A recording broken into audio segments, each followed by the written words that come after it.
So if you go to the ACCA website as well, ACCA Global, yeah. If you go to the ACCA website,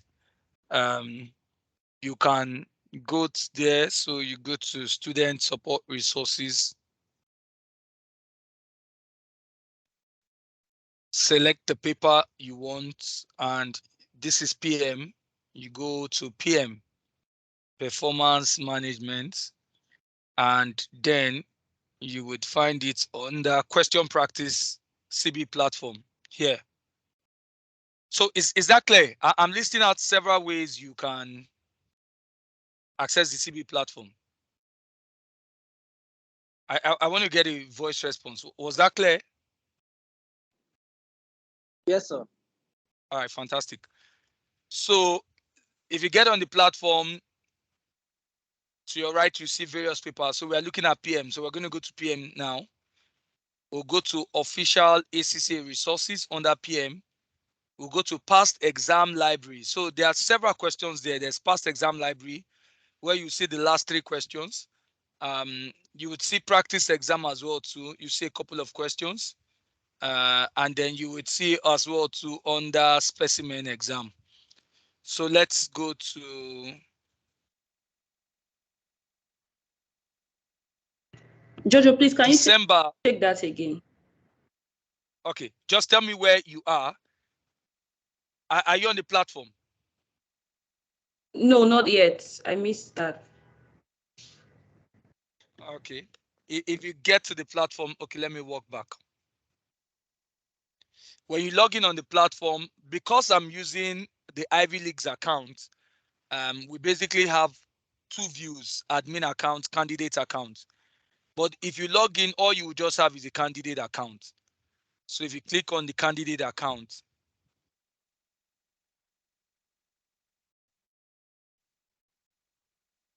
you would see the list of courses appear to the right.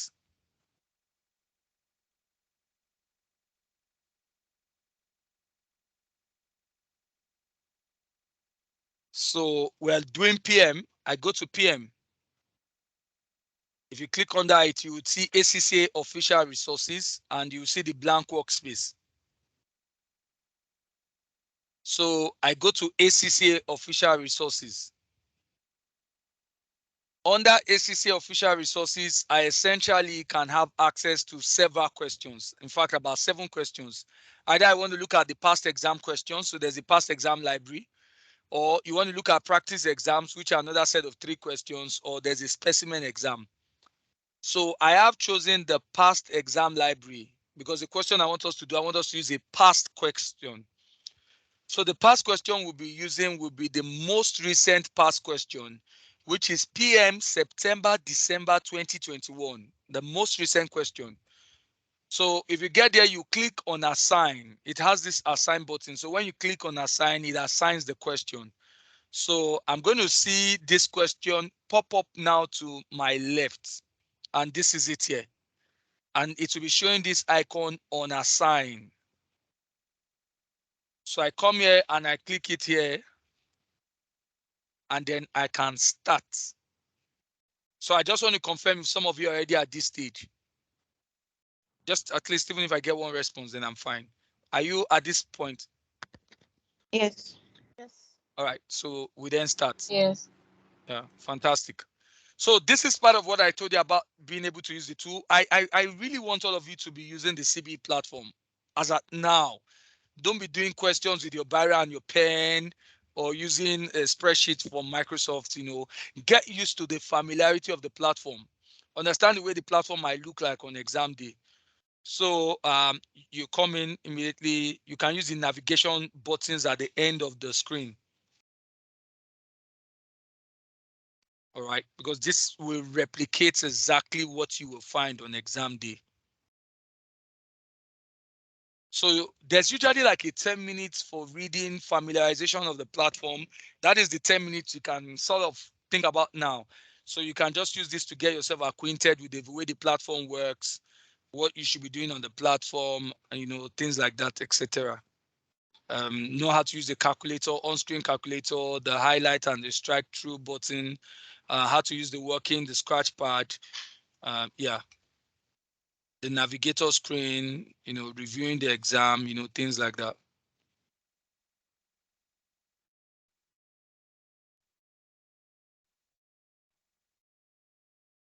All right, so we're going to, the question only uploads the constructed response question. So we're only going to look at the constructed response question now. So when you click on it, it will tell you if you are ready to begin your exam, click on yes. If you are ready to not, click on no. So are we ready? I'm asking everyone, are we ready for the exam? Yes. Yes. All right, fantastic. Yes. All right, fantastic.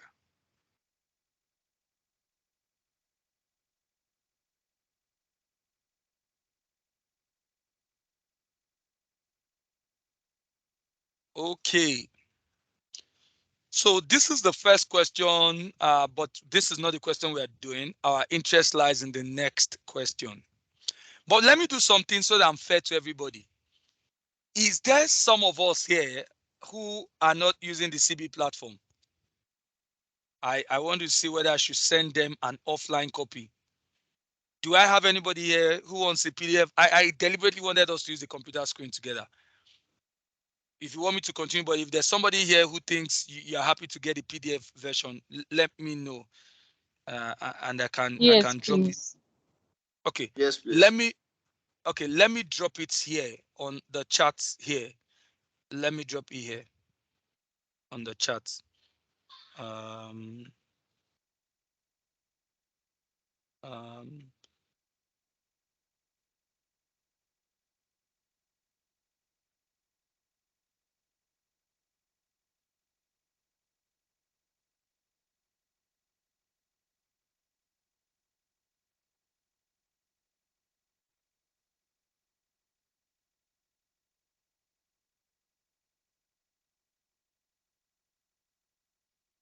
Hi, Jojo. Please, you said under students, I'm on the platform now. My network was slow. My ACCS. So click on it. So under Yeah, students, click I on should it. just. Okay, under students. Okay, I'm coming. Okay. Just a second. Okay.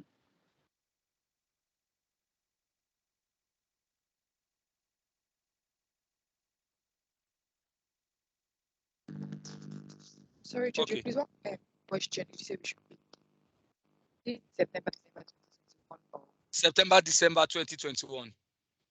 thank you. Okay. Yeah, under Okay, under students, students.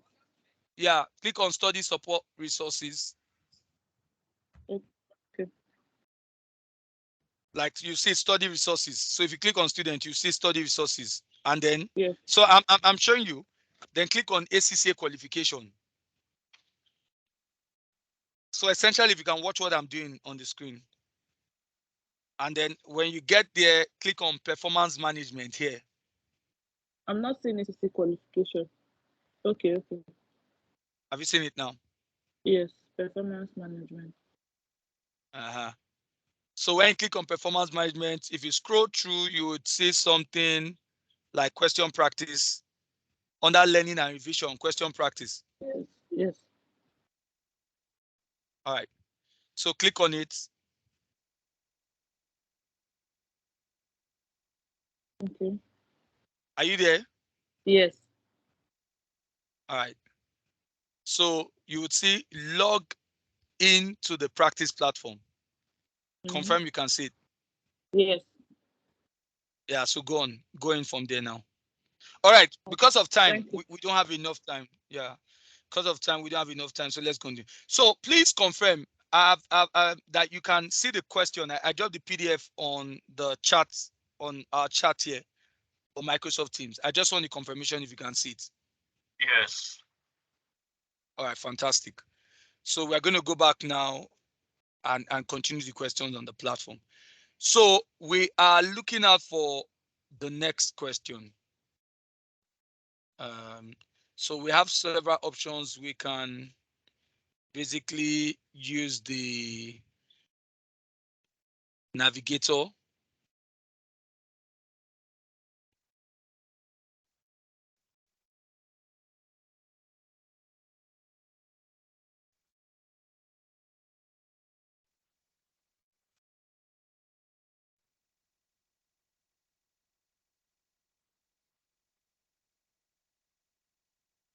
I hope my system is freezing.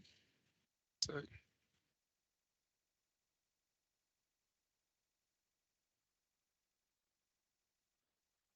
All right, cool.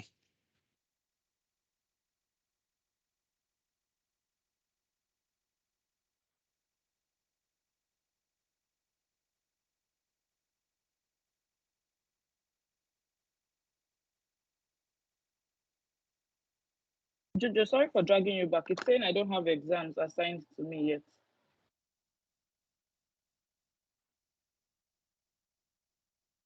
Okay, you know what? Just use the PDF copy. We can then continue offline. Okay. Use the PDF copy I've dropped in the chat. Yeah. Okay.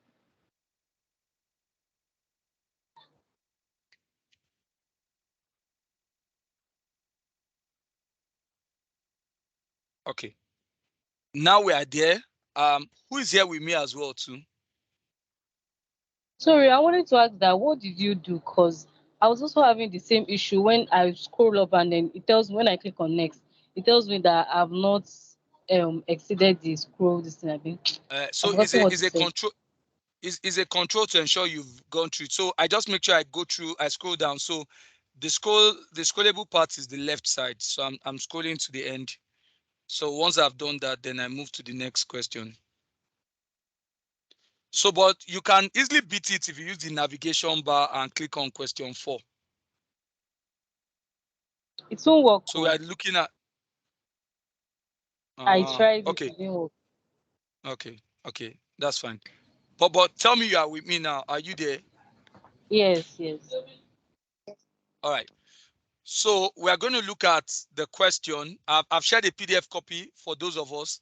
So the question is around, in fact, this is an interesting way they did this question because it doesn't have a name, but I called it Jland Airlines because it has two companies, Flaco and Budgetco. So let us start by, in our usual way, let us start with the first question. A, analyze the financial performance of the two airlines, including reasons for the differences in the two business performance. Remember all the tips I shared with you. Make sure you can break your questions into sub-questions. Analyze the financial performance of the two airlines, including reasons for the differences in the two businesses' performance. So we're going to be doing an analysis of their financial performance, and we're going to be making sure. So it's not complete if you've not included the reasons why you feel there are differences in their performance. So I hope somebody doesn't miss out on this. Now let's go on. Note, use the headings. And what are the headings? Remember I told you headers gives you marks. Remember that? Use the following headings in structuring your answer. What are the headings? Under financial performance, you will do profitability analysis. You will do liquidity analysis, and then you will do risk analysis to structure your answer. There are up to 6 marks that are available for what? Calculations. So a smart student can easily see something and say, okay, 6 marks for calculation. How many marks will then be for the discussion? 8. 8 marks. Now, does this then remind you of what I consistently said, that there are more narration discussions than calculations, right? So you literally, yeah, can see that. Okay, sorry, just trying to do something. All right, cool. So that's it. Let's make sense of the next question. Then we'll come back and then we'll now read the scenario together.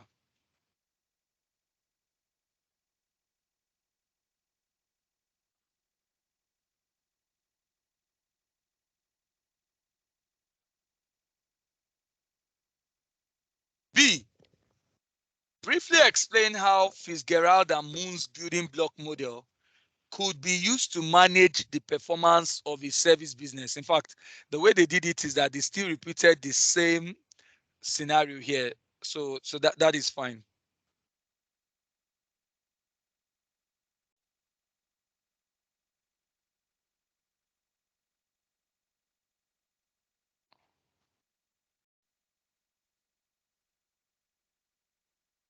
Okay, I see what she means when she was.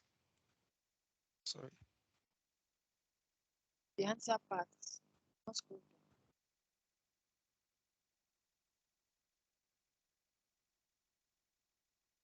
down. Okay. That's already a pro. It is already a pro with the platform. All right, so let's read it together. Are we set? Let's go. The following scenario relates to two requirements.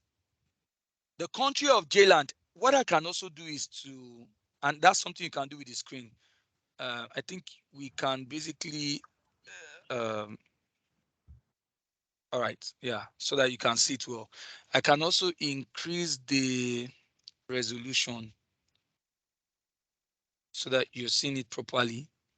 And you can do this on exam day if you want to use. All right, so let's go.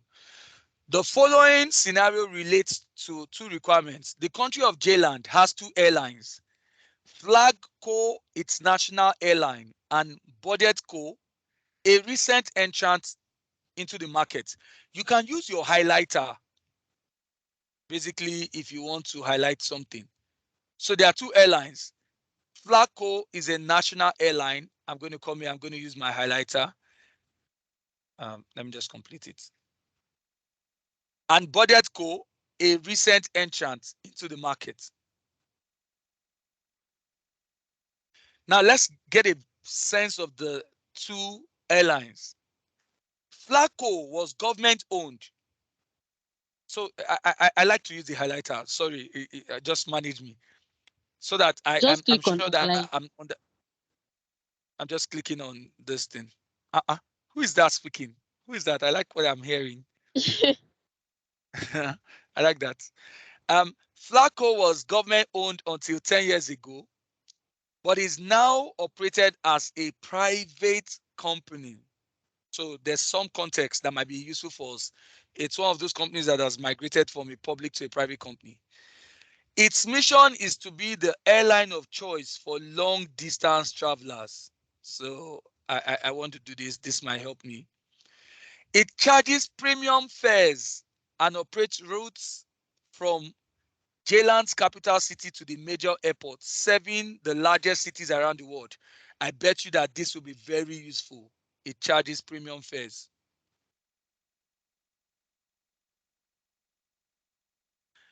And it operates routes from J-land's capital city to major airports, serving the largest cities in the world. So you might want to just say they serve the major cities in the world, right? So let's go.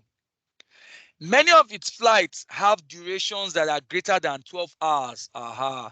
So if you want to get a sense of a typical journey on the flight, it's long duration. The majority of its passengers are traveling on business and are prepared to pay high prices. This is very important. The devil is in the detail. However, the demand for business travel is very sensitive to economic condition. So sensitivity to economic conditions, very important. Its fleet of aircraft is regarded as aging. I can tell you this will be important. It is regarded as aging. All right, we put that. So you get a sense of Flaco. Used to be government owned, now private owned. You know what their airline mission is. The airline of choice for long distance travel. They charge premium fares. They operate routes that connect the capital city of J-land to major airports serving the largest cities around the world. Most of their flights have durations that are greater than 12 hours. You can say long duration flights. Most of the people on their, most of their passengers travel on business and they don't have a problem with paying high prices. But the demand for business travels is a very sensitive one to economic condition. Their fleet of aircraft is aging based on industry analyst data. Let's look at Budget Co. Who founded Budget Co? A wealthy entrepreneur. All right, so this might be helpful. What is their mission? Their mission is to be the lowest fare airline on any route they serve. So this is what you call in strategy. This is a cost, or what you might call a budget airline. They offer flights to destinations up to 3 hours travel from J-Land. Are you seeing some differences now that we can use in highlighting some of the things we see?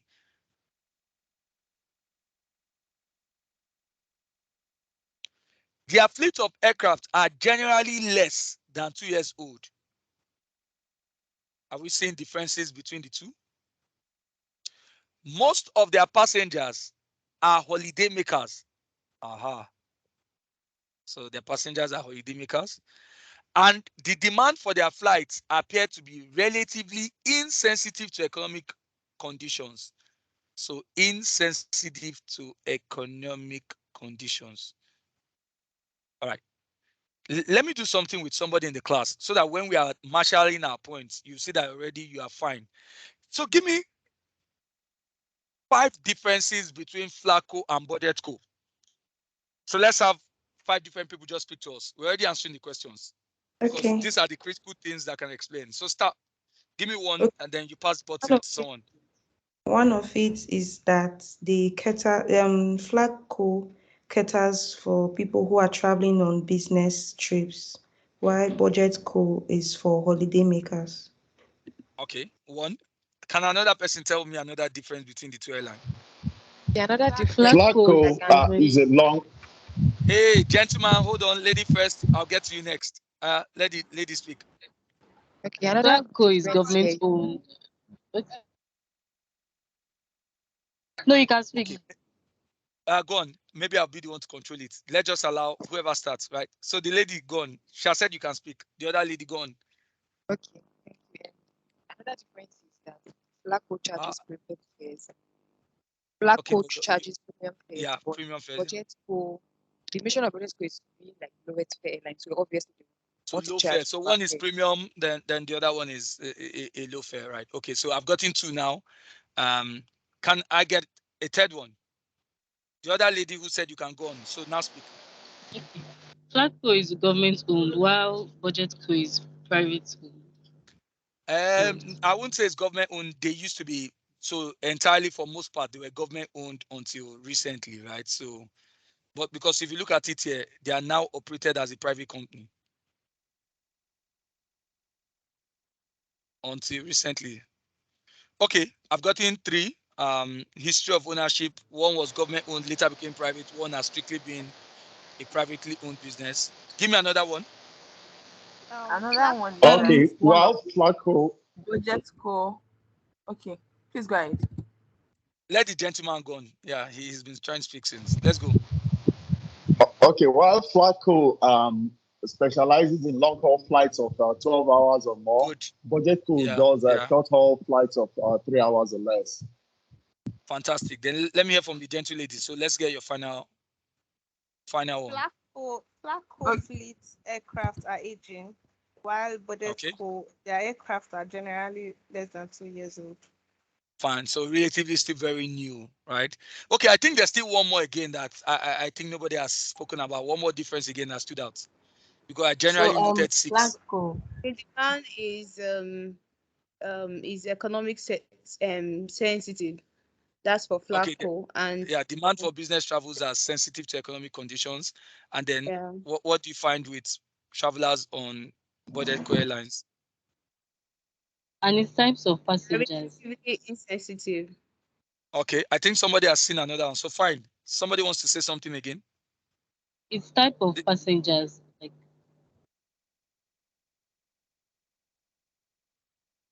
Oh dear, I didn't hear. Also, the prices for Flacco are high compared to Budget Co, which is low. Okay. Did you see the point? of passengers. Okay. There was a point too that majority of the travelers on Flacco are happy to pay high prices. Yes, Jojo. Yeah.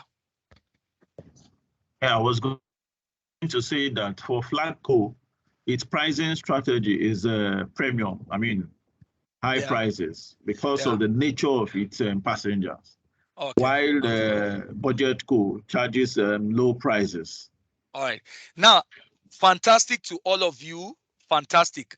I did that because I wanted you to essentially understand the difference in their structure, their strategy, and how they are set up.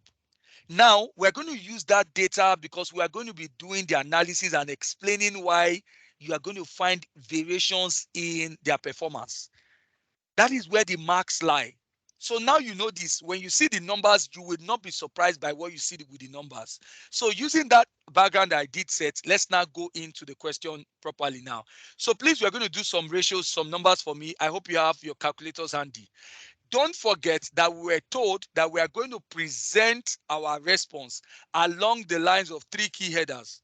And I hope you've not forgotten those headers, right? We're going to present our response along the lines of 3 key headers. We're going to look at liquidity analysis, profitability analysis, and risk analysis. But let's just run through the figures. So look at extract of their statement of profit or loss, right? Total revenue, 11,333 million for Flacco. Budget Co, 6,654. Operating profits, 1,239,404. Finance cost, 250 for Budget Co, 50. Other non-operating cost, 130 for Budget Co, 76. Profit before tax, 859 for Budget Co, 278. Let's look at extract from their statement of financial position. Non-current assets, 11,972 for Budget Co, 3177. Current asset, 3404 for Budget Co, 885. Total assets, 15,376 for Budget Co, 4062. Total equity, 4598 for Budget Co, 1945. Non-current liabilities, 5078 for Budget Co, 1001. Current liabilities, 5700, Budget Co, 1116. Total liabilities and shareholders equity, you can see it, 15,376, 4062. Let's look at some information around the current assets. You are told here that current asset includes inventory. Inventory is 2.1 million and 1.1 million. I don't know if somebody knows why we have this. Let me just see. I know you're all smart, but I just want one of you to just tell me what perhaps do you think might be the reason why they even gave you this classification around current assets? If you want me, brilliant, my sister. Also calculate asset test ratio. Brilliant. You all are too smart people, right? Then other information. Okay, go on. Somebody wants to make a point. Go on. Yeah, but Jojo, okay, what would be okay? Though not part of the question, I guess, but what will constitute their inventory for airline? So that's where your industry knowledge now comes in handy. What will be inventory for airlines? So maybe they have some disposables that they do share in the craft. I mean, any passenger, there are certain goodies you get now from the airlines. And especially for the long distance trips now, they're quite. Sorry, let me come in there. Their inventory is aviation fuel. The aviation fuel which they have in stock. Okay. Yeah, and it's listed there under other information. Spares. Inventory is 2.1 million and 1.1. But what are we seeing here for aviation liters fuel consumed? What do you have here?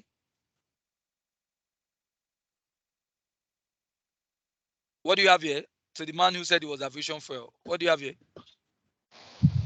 Okay, aviation fuel liters consumed 2.4 liters and 1.2 liters.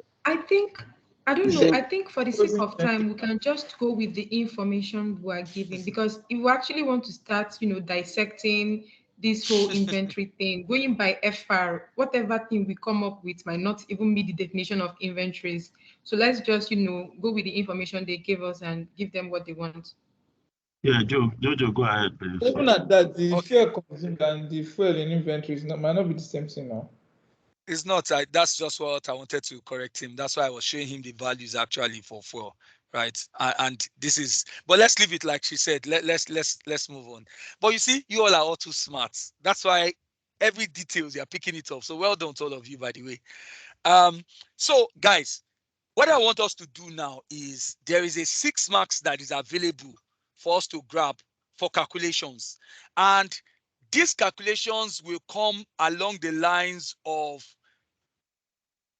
liquidity calculations, profitability calculations, risk calculations. So I want to do something with someone here, and I want to just challenge you or your thoughts now. I want you to now tell me what sort of calculations would you be wanting to do. So let us do that now. I just want you to start. Let's do like a brain dump. Let's put all our points here. I just want us to think of, so for example, profitability analysis. So give me some sort of profitability metrics that we're happy to wanting to compute now. Return on So, capital employed. so somebody says ROCE. somebody says ROCE. Fantastic. Can Let me do get gross another one. profit margin. Gross profit margin, net profit no, margin. I don't want to Or take. I don't want operating to take gross profit profit margin. margin. Oh, yeah, brilliant. I'll take operating profit margin. All right. So give me. Oh, fantastic. This class is too smart. I think we're fine. Let's go to another one. Let's go to, I think there was liquidity. Yeah. Liquidity analysis. So what can we do? Don't miss the very obvious one. Interest cover. Interest cover. Okay, I'm coming. Current ratio. What again? Acid test ratio. Acid test ratio. I liked what I was hearing someone say. Somebody was going to give me another one. Somebody was going to say something like what? Interest cover, right? Yes. All right. Stick. I was thinking the interest cover will come more on the under risk. Correct me if I'm wrong, please. Yeah, because essentially risk. So there are several types of risk computations. So risk will be looking at basically, so financial risk, operating risk. So if you're looking at financial risk, you might be saying to yourself, how much of debt finance, and then you might then want to look at the interest expense on debt finance. So that's fine. It's a measure. Interest cover is a measure. So I still want to leave it here under liquidity, because essentially what we are trying to look at here is by how much time can our operating profit pay for our interest expense.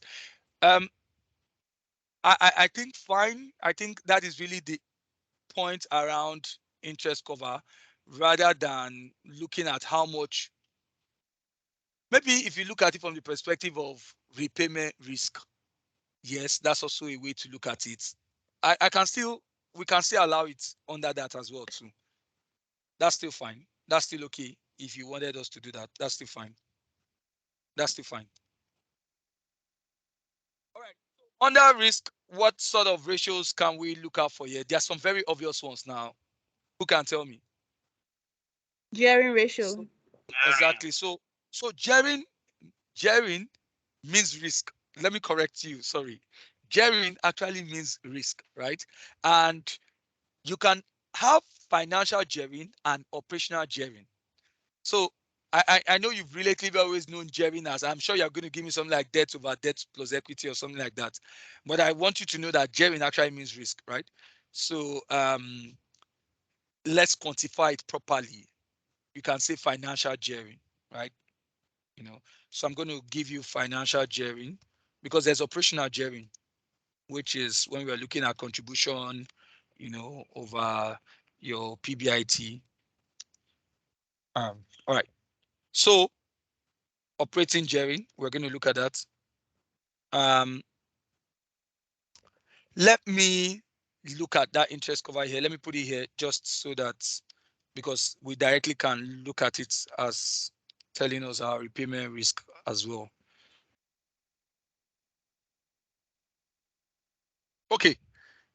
So quickly, we've got 8 calculations here. Let me tell you, for the purpose of time, one calculation will give you 1 mark.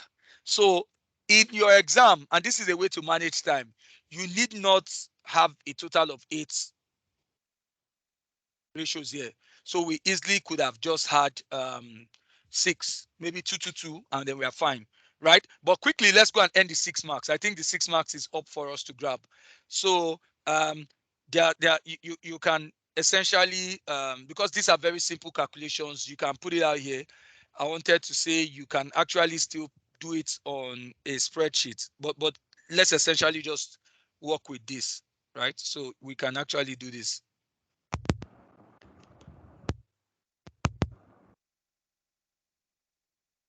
Oh dear, what just happened?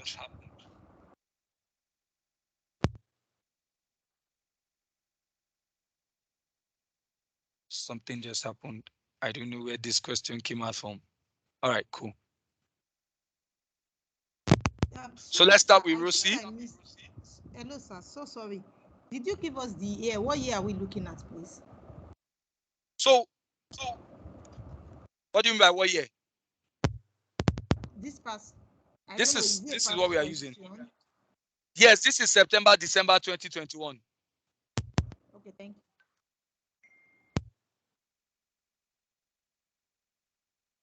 Okay, so let's do Rosie for Flacco and Budgetco. I think that we can do it this way without wasting time. So I'll be happy if somebody wants to start giving us, or we can do a table so that it's neater, right? I think we can just use a table so that the presentation is neater for us.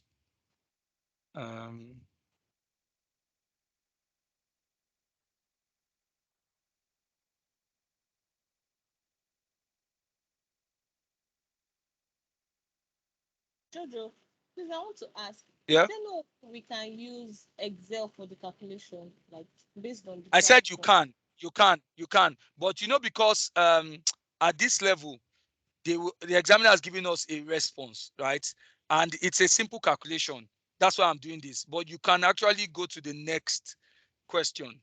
The next question involves an Excel and continue there. But I think it's a simple calculation. It's not.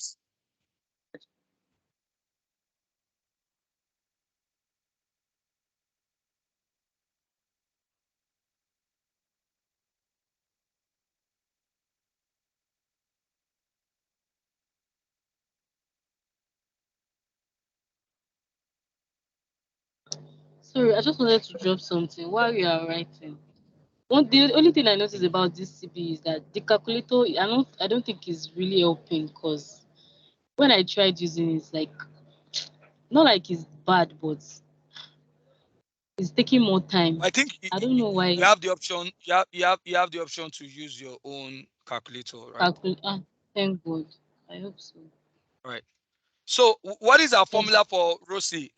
Let's quickly get that out so that we've defined that. What is our formula for Rosie?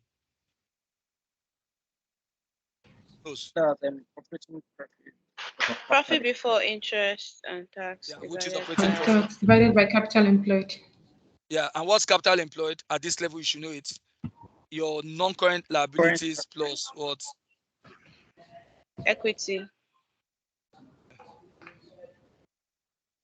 Okay, so I so that we save time, right? I want you all to quickly give me this. You can use your on-screen calculator and give me the value. So let's do for Flacco and for Budgetco. Look at the data here. I think we essentially can get it from here. This is operating profit. So I'm just going to come here. This is operating profit. This is non-current liabilities here. In fact, the both of them here are also useful. So divide this over this plus this. So I don't know. What do we have? 12.8%. At one mark.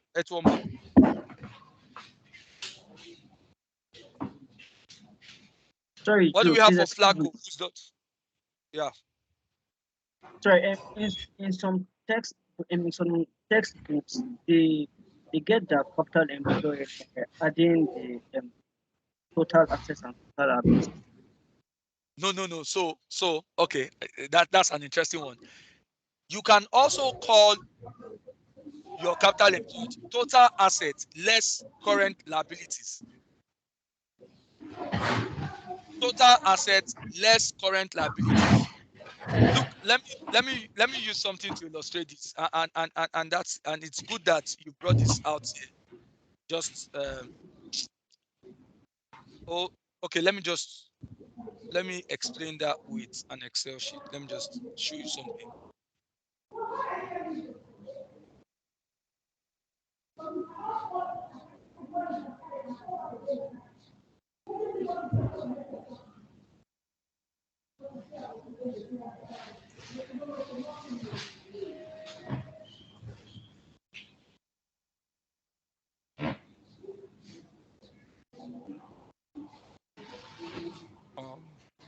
I want to be able to write, but you know what?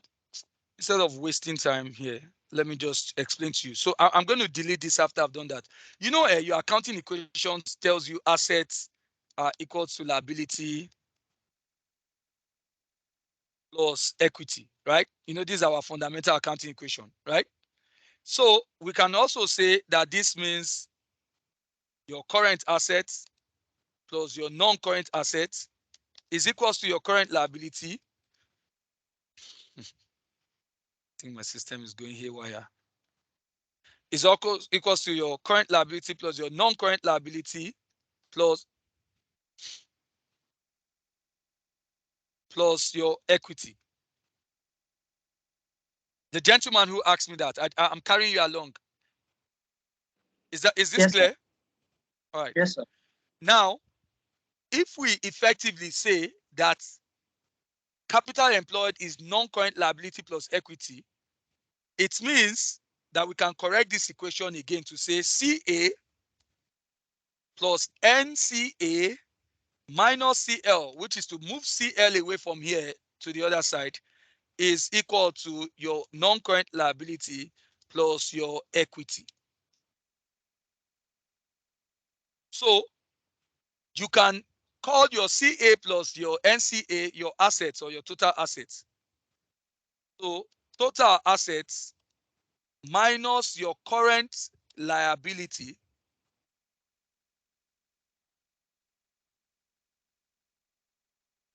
is the same thing as your non-current liabilities plus your equity. And can somebody just confirm that it's the same values you will get using this question? So deduct 57 from 15376. Tell me if that's the same value you get as when you add 4598 to 5078. Yes, 9676. All right. So please, it is fine to use total asset less current liabilities. In fact, you might see an objective question that doesn't give you NCL or equity. It's the same thing. Is this point clear to that gentleman? Yes, sir. Thank you, sir. All right, cool. So because of time, please, I'm not supposed to come here and I'll be doing ratios. You are the ones who are hot. Your blood, you guys are the ones doing the exam. So you're the ones that should be giving me all these values and I'll just be imputing here, not me, so that we manage time. If not, if you wait for me to be writing, I'll take a lot of time, please. And we don't have enough time again. So let us go. Operating profit margins. I want someone to be doing that computing for us. Operating profit margin. I hope that I don't have to explain this, but I have to, this is operating profit per sales revenue of our revenue. Someone should be giving us that value for both of them. Number 3, we said asset turnover. How do you do asset turnover? There are several ways to do asset turnover. So you can use what for asset turnover? Sales capital employed. Fantastic. Let me call it revenue here over capital employed. So I think essentially you can actually get all this together. So quickly, what's our answer? What do we have? For RCE for flag coal, It has 0.1213. I usually like if ROCE is expressed as a In percentage. percentage, Percentage, 12.8%. or 12.8%. Okay, fantastic. 12.8. And I hope somebody can confirm that figure. So let's quickly go. What do we have for budget? 13.7%. Is somebody confirming that? Yes, In an ideal 13.7%. situation. All right, fantastic. Operating profit margin. So get your operating profit over revenue. So 1239 over 11333. What do you have? 10.9%. Right, fantastic. 10, no, not 19. Yeah, I was testing you. No one can confirm that. What do you have for budget co? 6%. Jojo, 6%. please, excuse me. For the purpose of the exam, for this kind of ratios, we don't necessarily need to show working. Just putting in the answers there will suffice, right? No, you need to show the workings now. Why don't you want to show the workings? Is there a reason why you don't show the workings? Because I was just thinking of doing it in this tabular form that you did, but I just thought to ask. No. I mean, this way is fantastic as well too now. Like I've essentially showed the formulas and yes, this aligns. You mean okay, yeah, showing, just like this would suffice. Okay, you mean showing exactly 1239 over 11333 yes, like in that pattern? yes. No. This is fantastic. Like this is fine. Okay. Yeah, this is fine. Right. So that saves you time. Yeah. The examiner wants to be sure how you got the figure. So once he sees this is consistent. That's fine. All right. So since you know this, tell me what we have for budget cooperating profit margin. What do we have? Quickly, so we don't waste time. 6%. Okay. Is exactly 6? You are sure? Like 6.01. Can someone confirm? Confirm. Yeah, when I was studying the CCA, then 6.07%. So let's put it to one decimal place. That should come to something like 6.1. Is that fair? 6.1. Yes. That's 6.1. Okay. Asset turnover, revenue over capital employed. I think you can get those values quickly. You have your revenue, so perhaps that's 12.8% of Flacco. Yeah, 1.17. Okay, 1.17. Someone should please confirm this. What do we have for budget co? 2.26. 2. What? 26. Okay, fantastic. All right, so we've gotten just 2 marks, if I would say, or 3 marks alone. Now, don't forget the question. It's important. The question says analyze. Let me tell you what analyze means. Calculate, comment, and give the reasons why. So we're going to come and continue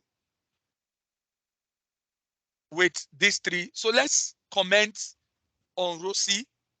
Let's comment on operating profit margin. And importantly, why is there a variation? So our comment will be that what? For ROCE, let's start with ROCE. What will be our comment? Our comment will be that Budget Co has a higher ROCE. Then the next part will be, so please, I think I might have missed this out. Let me be very clear on this, please. For performance analysis question, do this formula. Calculate, comment, and then discuss. This is how you get your marks, please. Calculate, you've done the calculation. Comment, this is higher, this has grown, this has decreased. Just give commentary. And then discuss means, why did that happen? So they told you here that what the examiner is interested in is, what are the reasons for the difference? So how are we going to start this particular question? For ROCE, we are going to say, Budget Co, as shown from the calculation, you can just use all those common sensical comments. As shown from the calculation above, Budget Co has a higher return on capital employed than Flagco. This is another part of the marks again. Go ahead to now tell us, why do you think BudgetCo has a higher ROCE than Flagco? And who can tell me why?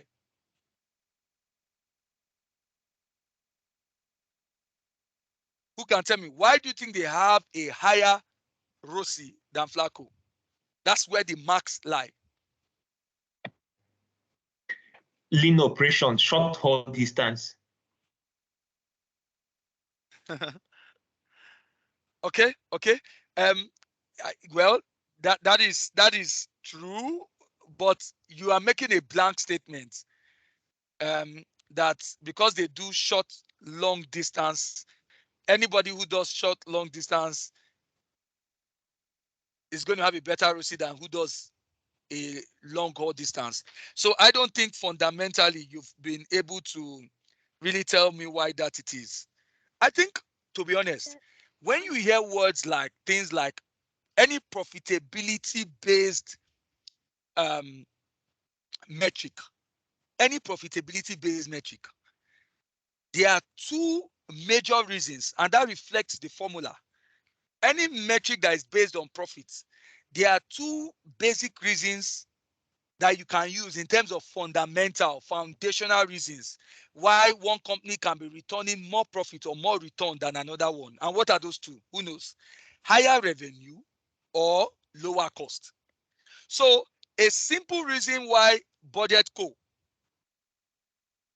can be posting a better return will relatively, especially because this is a metric that looks at return on a capital employed, meaning that what is the return on every capital? So what we are saying here is that there's a higher return on every capital that is deployed, right? And if you look at it here, I want to trace it to revenue. Let's go to, I think that is 3, yeah. Let's go to this. I just want to explain to you. For every capital, let's say for $1 of a capital in BudgetCo, what is the revenue end on it? Who can see it here? 2.26. Fantastic. This here is really why it's happening. Why for Flagco it is 1.17.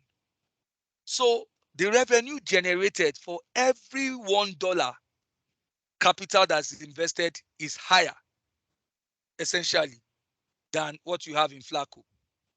So we're going to come here and state that they have a higher return on capital employed than Flagco because BudgetCo generates a higher revenue per $1 of capital employed in their airline. Now, I want that gentleman to now begin to now give me possible reasons now why you think this can be happening. So I like the fact that he said, so why do you think based on their capital employed, they might be posting a higher revenues? And I think I liked the way he called it. He said long haul, short haul trips, right? What it essentially means is that if you do short distance trips, you basically can do quite more short distance trips in a day than one. And if you think about it, if you can do a 3-hour trip, which is what you would do averagely, you can do much more in a day than a 12-hour trip. Is that not commonsensical, guys? Yeah, it is. But how about the cost part? Yes. No. I'm trying to. So I go back to what I started. That the reason you will be more profitable is if you are doing a higher revenue than your competitor, or you are doing a lower cost than your competitor. So I have my data here that tells me that I do more revenue for every capital I employed here than my competitor. So I'm coming from a profit, from a revenue lens. You can get into that conversation about cost, but I'm essentially telling you what I'm focusing in based on the data I have here. So you can bring up that, but that would be another point you'll be making. Do you understand? But I just want to explain my point. And I'm saying that why is it that they can earn more revenue on every capital that they deploy? That's because they do more frequent trips. That's the reason why. 3-hour trips versus 12-hour trips. You can do, in fact, essentially, you can do 4 times a trip with Budget Co. And what does a trip mean? Your revenue potentials. You can do 4 times more than you would do with Flacco. So I think that makes sense. Can we also say because of the low something about price? aging of the Okay, So okay, let me hear the this gentleman's relationship between prices of goods and the demand. So So that's the it now. lower That the the low price, the price higher is, the demand. So low price might just stimulate saying. more patronage. So the answer I wanted to give to this one was age of the fleet. Budget Co has relatively newer fleet than Flacco. Okay. So if your generally there's a relative fuel consumption, those kind of something when you're using if the age of the fleet is older, you tend to burn more fuel. It's not economical. You tend to spend more fuel on jet fuel, more money on jet fuel than Budget Co. I think I like what you have said, but I want to know where you got that information that they have relatively fewer airlines. I'm not sure I could see that. Where did you get that from? Not fewer airlines. I'm saying not fewer airlines. I'm saying age of fleet, the fleet age. Okay. So Okay. you highlighted Okay. one of the things you highlighted was Budget Flacco had older jets. So aged by according to an analyst, then Budget Co had relatively newer, like 2 years by jets in terms of 2 years. Okay. That's fine. Okay, that's fine. That's okay. That's okay. I like that you're giving me some very foundational points. So I just want to make the points here. So Budget Co has a higher return on capital employed than Flacco, because they generate a higher revenue per $1 of capital employed in their airline. And I go further to say that this can be due to the relative shorter duration of their air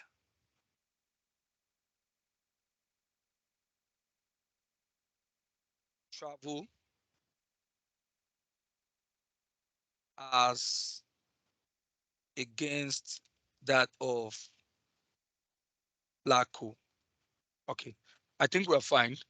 Can somebody, using what I've done now for Rossi, give me the same thing now for operating profit margin? So start with that comment and then discuss, which is to tell me why you think that is happening. So can someone do that now for operating profit margin? Okay, so Flacco has a higher operating profit margin than Budget Co. And By the way, let me give you this. could Let me give you be this so that you can use any of the two. I want to give you any of this information so you can use that to generate your reason why. But go on. Okay, the reason. Okay, so this would be this could be a result of the fact that the customers of Flacco, they do like long distance travels and they are willing to pay higher. So Flacco can be able to, put a higher margin on their sales more than Budget Co. But the effect of this, then I don't know if like you can mix it up, like if you can mix it up. What I'm trying to say is that the effect of that is then that Budget Co is able to like work their assets more than Flacco because of the the margin on sale.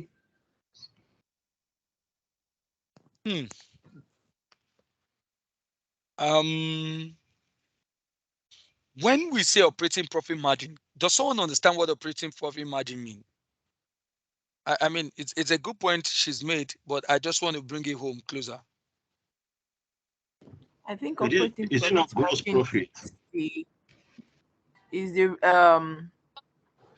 so operating profit margin is the increase above selling price, so to speak, that you are getting. So for example, Flacco had 10.9 while Budget Co had 6.1. So relative to the to their selling price, the revenue, the percentage of revenue that they are getting as the profit is higher. And this, relating it to what the other lady was saying, I can say that because they charge higher prices, so their selling price, when you deduct the cost, you are left with more profit compared to the prices charged for Budget Co. So when you deduct their cost from the revenue, the rate of profit is not as high as that of Flacco. Okay, let me say something because of time, so we manage time. Essentially, operating profit margin speaks to how much profit a business makes when it looks at its total business operation. So when you get to the level where you're looking at your operating profit, you are looking at your total operating cost for the business. One of the things that I want us to just quickly do, and let's work it out and see now, right? Can you work out your total operating cost? And you can work it out. Let's look at this data here. 6654404. Essentially, operating profits, you can derive it from total revenue. I mean, operating costs can be derived from total revenue less operating profits. So let's just do that for both Flacco and Budget Co. I want to show you something. So essentially, my approach to this question would be that they have a higher operating cost relative to, I mean, Flacco has a lower operating cost relative to Budget Co. I mean, in terms of operating cost relative to their revenue, as opposed to Budget Co's operating cost relative to their revenues. And I want to prove that to you. So let us get their operating cost. Let's get for Flacco and let's get for Budget Co. Right? So just let's do it this way, right? So give me 11,333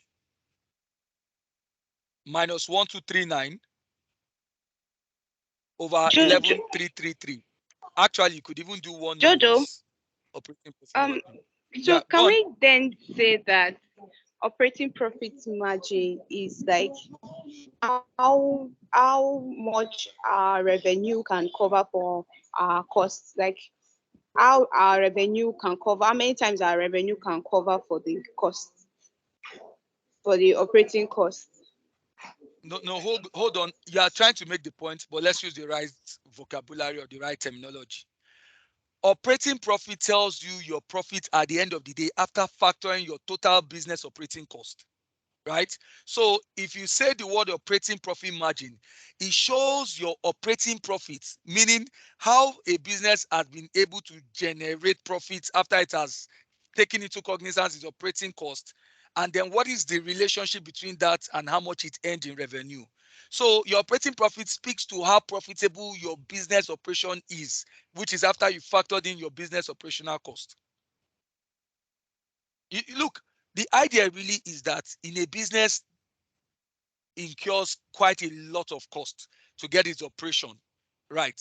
So your operating profit now tells you the profit that is left after you factored in all that cost. So what has the business then made after it has taken care of all its operational expense? So what is your profit from your business operation as a whole?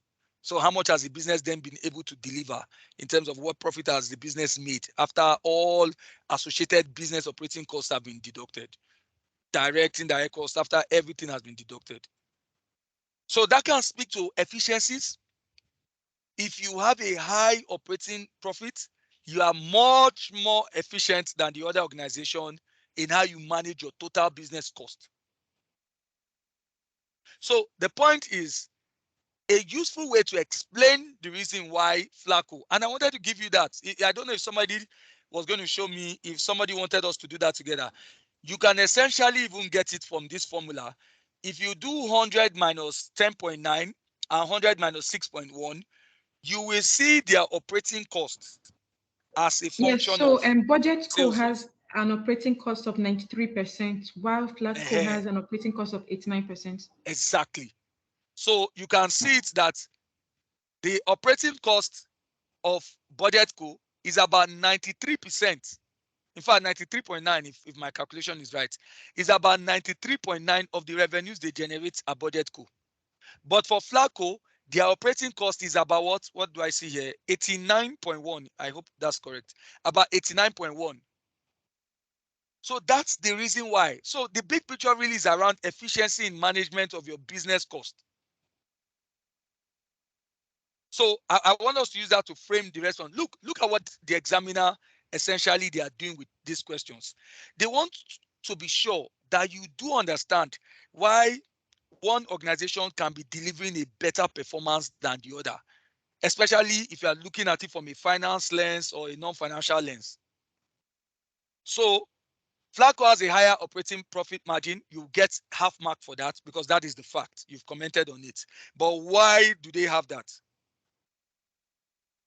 Why do they have that? We say because they have a better or a lower operating cost relative to their revenue than Budget Co. But really, what does that mean in simple terms? Meaning, what do you know from the description of Flatco's characteristics of their business and Budget Co? What is it we think that might be responsible for having this lower operating cost in relation to their sales? What is it that might be responsible? And I think that's the point somebody was trying to make when we started, when the person was speaking about who can take us closer. Why essentially do you think that can be so? Somebody was trying to make a point when we started. I think the Flatco is able to charge premium fares on its flights as customers and business people. Brilliant. That's it. So I wanted us to first of all speak to fundamentally why that was happening and then give us a very good example of what is it. So it is the pricing strategy. That's the reason. It's the pricing strategy. So I'm going to say this could be due to the fact that, so understand the logic how you present it, has a lower operating cost relative to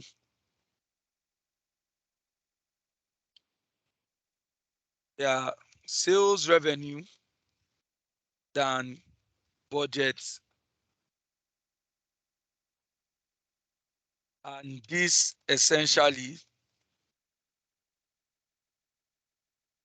is a product, their pricing strategy.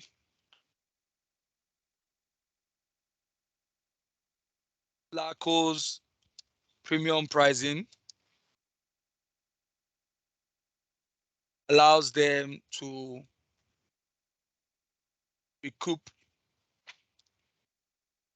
of their operating cost.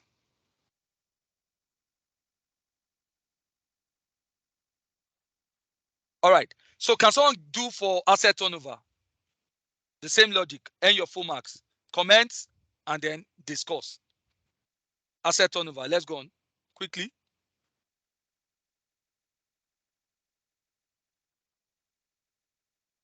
The Budget Co has a higher asset turnover than Flatco. So can you hear me? Yes, I can hear you. We're hearing you. This is because the assets of Budget Co are more efficiently used because they have a lower aging. They are new assets and they are more efficient than assets of Flatco that have been used for a long time, and then their efficiency is reduced. So Yeah, I agree with you. That was very apt and spot. So Budget Co. So let's reframe it properly. Has a higher asset turnover and Flatco. And this is because most of the assets at Budget Co are relatively young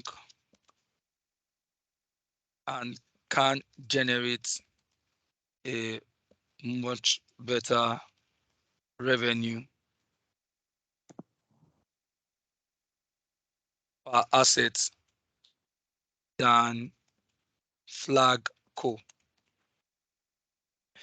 I want to be sure that we all understand what we have just done now, because we're going to use this now as a template now for doing the same for the other parts of the question, and we'll be done very soon for liquidity. So we're just going to do the same thing now for oh no, I thought I could copy the table.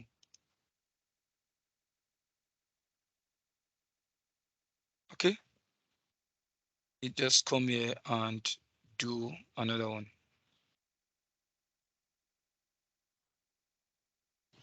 Okay, Jojo, while you're doing that, please, I have a question. Yeah, please go on. So yeah, just to confirm that my understanding, like the way I understand this asset turnover is correct. Because I don't know if this was an exam question, I was going to answer it more from the pricing for the asset turnover. So like the way I understand it, just so that I can confirm it's correct.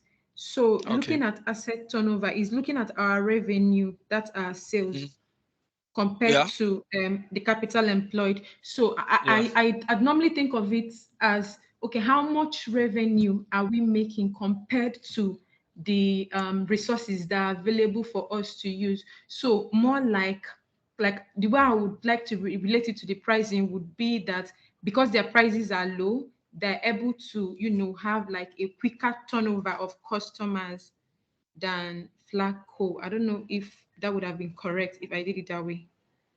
So the point is, and I want to just explain the point so you can see how you can relate it yourself. So the point is, what we use in generating our assets, our revenues are largely our assets, right? And think of it, what are those assets? Those capital we deploy, basically the revenue we generate from the capital employed that we deploy, right? So what we are saying really is that if you've got very fresh or very active or relatively very new assets, those assets have a higher yield than assets that are weaker or somewhat what's the other terminology you might say, that are depreciated, or whose useful life might have severely diminished.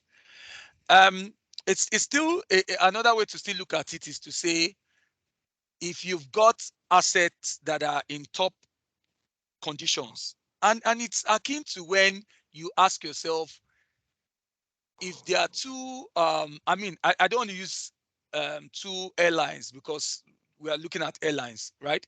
But if you even think about it, so even most of the service centers, whether it's restaurants or whether it is like a hotel or bars, you find out that the newer ones are much capable of generating faster turnover, more revenues than older ones. People really want to be able to sweat assets, right? And the newer the assets are, the better the capacity for those assets to generate you more money.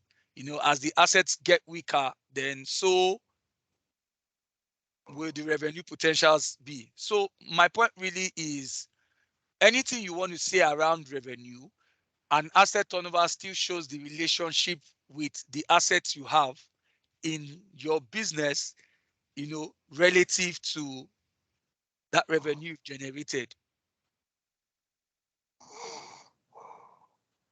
There's a noise I'm hearing, something, wow.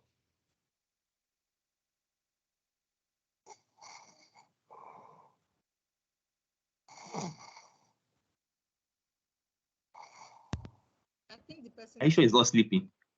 I think I think the person It's so. Okay, so I'll check. I'll check who that is and I will try to ensure. So all right, so let's almost wrap up. So I want us to do the other ratios we have here, the other ratios we have here. Let us do current ratio. These are so simple that and you are going to get 2 marks for this. So you're going to get 2 marks for this. How easy can it be? So give me your current ratio for FLACO. I mean, essentially take your current asset. Sorry, sir, I would like to ask, must these tables be this way? Can't I solve all the questions before I start evaluating the answers? Because it seems for each of the categories, we're making a different table. You can. Essentially, it's like having an appendix of all your calculations. You can. But in your response formally now, you'll be referring to that appendix you have. But you know that we're giving this note. The lady who is speaking, we're giving a note of caution. Use the headings profitability, liquidity. So that's why I'm doing this, so that it just flows. From our table, it just flows for us to continue. But if what you are trying to say is, can't I just do all my calculations in one table, then begin to use different headers referring to what I have on the tables? Yes, you can. Yes, you can. Thank you. So because you asked me that question, I'm led to say to you, sister, please give me a calculation for current ratio for FLACO, for BudgetCo, and acid test. So can you give me that? So simple. Just get current asset 3404, divide by current liabilities 570. That's not her voice. Her voice is okay. I still want to hear from her. What do you have for BudgetCo? And I'm hoping that you are right with your calculation. 0.60 ratio 0.60. 0.6. Okay, what do we have for BudgetCo? 0.79. Can someone confirm these figures, please? 0.79. Okay, I thought we would just 0.79. wrap. So why? Okay. If you want us to leave it at 7.9, sometimes I was just thinking we should just leave it at 1 decimal, but it's okay. So that means I'll make this 0.60 if you want to leave it at that. What do we have for acid test ratio? So take current assets, deduct these inventory values, and then what do we have? So give me acid test quickly. 0.23 and 0.19. I need a confirmation. Minus 0.19. Yes, minus. It's minus 0.19. In fact, this thing is just going to spoil. Minus 0.19 for which one? For BudgetCo, FLACO is 0.23. Sorry, 0.23, and then here we have minus 0.19.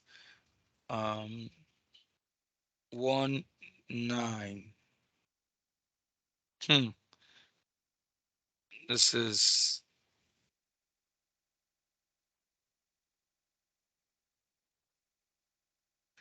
but some things are not adding up to me. Why is the value? BudgetCo like Wasabi, too much inventory.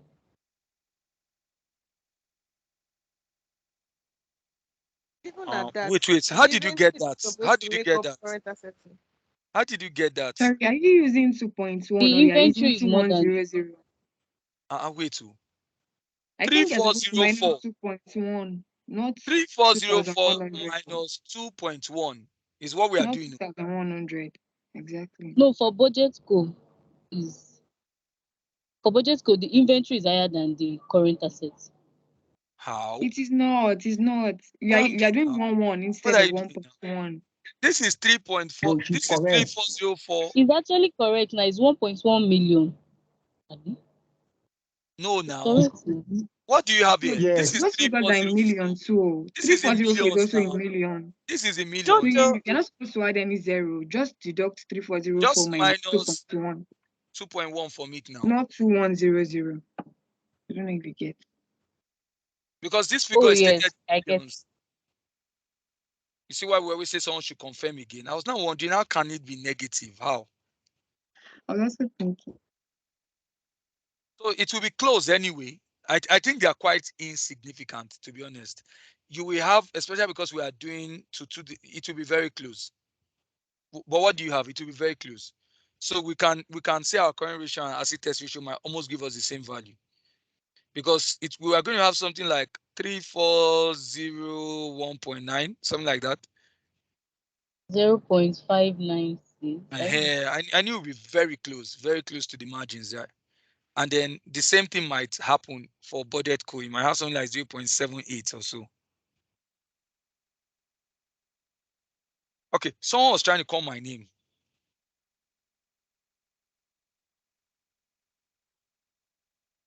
Someone was trying to call my name. Who's that? Or get my attention. For Flacco is 0.792. You guys, I can't be having the acid test ratio that is higher than what the current ratio is now. So that means somebody didn't give me the right figure. I've been issue here now. Either it's the same thing, meaning that it's so close, but not that it's more than what you have here. Okay, let's continue. So can someone Jojo? Just budget yes, current ratio is 0.793, while acid test is 0.792. The same thing with me too. Okay. Let's say the same thing, because I want to keep it at 2 decimal, please. So why is it so? So let's go on. Comment and tell me why it is so. So let's quickly do it. We can lump the two together. Let's also manage time. You can lump the two. Please, you can lump the two for exam purpose as well too. You can say budget co has a higher acid test ratio and current ratio, and essentially, why do you think so? You can lump the two, please. So who is going to tell us? And even before that, I don't know if somebody even noticed something. Do you notice that these ratios are not giving us a value that is equal to 1? Yes. Yeah, that was what I was going to say. Whether maybe they have like a bank overdraft or something that they are using to support the business, but it doesn't make sense. Okay, do you know what? I think I can hazard a guess why the both of them, and let's have a very smart person. One of you speak. Current ratio speaks to your current assets over your current liability, right? And now I'm understanding. I think now it's making sense why we are told the inventory value. I think it makes sense now. Okay, this is what is happening. I've seen it now. Just thinking. We will need it in our interpretation of the current ratio. So we have a current ratio of 0.6 and 0.8 essentially, meaning that the current ratios of those two airlines are less than 1. Now, what that essentially means is that their current liabilities are more than their current assets. For an airline business, is this the norm? So I don't know if someone has this sort of experience, but why do we think their current assets will be lower than their current liabilities? So I hear someone say to me, maybe there are some OD lines that they are taking to support the business and it's quite significant. Maybe. It's just the fares. Most times you pay fares in advance. Exactly. You don't register it as income yet.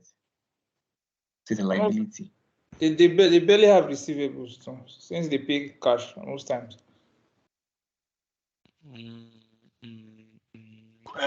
Okay. Jojo. Okay. Jojo. Yeah. Could it be that the aircrafts are on lease? So the organization we have like financial liability, and for those that fall under the current year will be non-current, will come under non-current liabilities, because it's hard. Most aircrafts are not purchased. They are always on lease. I'm thinking. So there are two kind of conversations we are having now. One is, why are the current ratios not up to 1? Another one is, why is even budget scores on higher than Flacco? I think those are two conversations. So I think that, and this is my own thoughts, I think that the reason why they are less than 1 is because of the nature of the business. And I like the way someone started when he said maybe they've got some overdrafts. I don't know. There could be several components of what their current liabilities might be. But it is not uncommon that for a business like this, and maybe that might even speak to why BudgetCo has a higher current. No.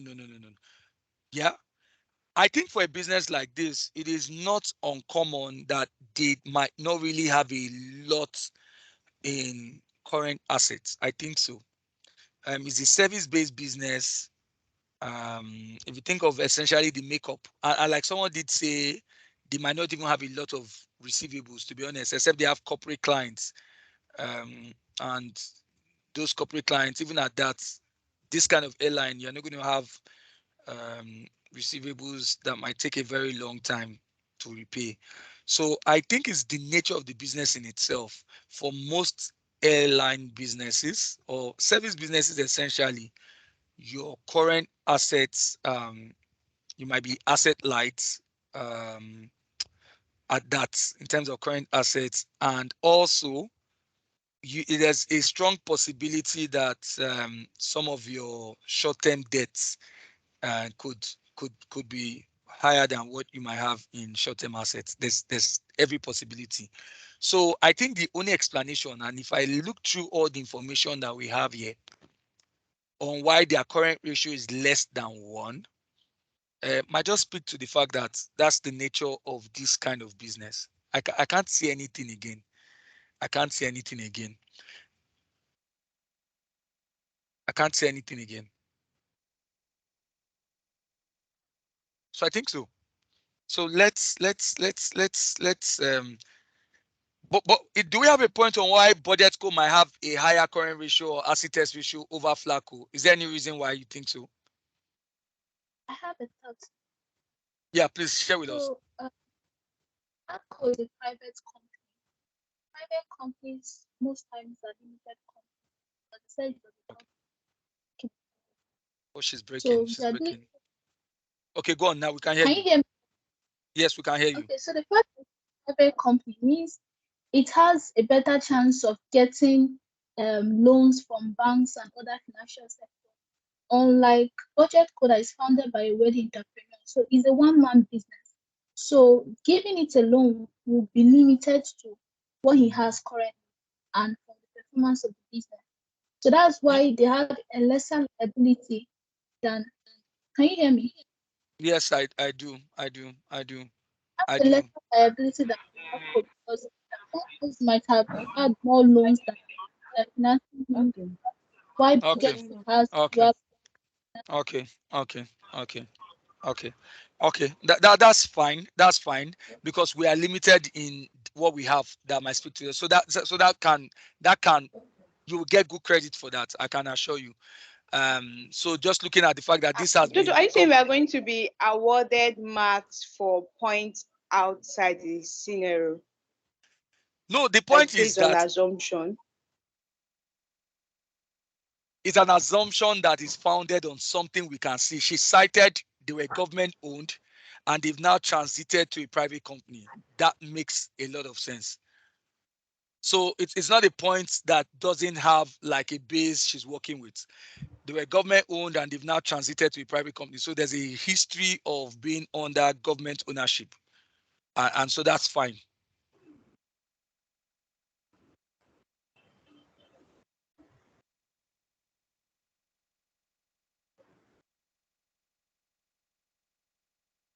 Sorry, please have a question. Yeah, please go on. Okay, you said if we were to answer a question related to Oh, there is noisy. Please let's allow him speak. Go on. Yeah. Okay, that we have to compute then discuss and compare. Or actually, can you scroll up? Let me see. Or scroll down. Calculate, comment, and discuss. Calculate, Okay, comment, and discuss. Yeah. So even though they don't ask for those three, are we still advised to do those three? Yes, Maybe that's the standard process. Okay. Go and check any past question. Calculate, comment, and discuss. Calculate, comment, and discuss. That's how you do performance analysis. You must calculate, then you must comment on what you can see. You must be able to spot a good performance and a poor performance. That's the commentary. In fact, in some questions, you say they've done better than the other one. We could be using words like that. Bodetco has fared better in its current ratio than Flacco. Flacco has fared better in its debt equity than this. You must be able to comment. And then you must explain why this is happening based on the data that you have. That's the process. All right, thank you, sir. Yeah.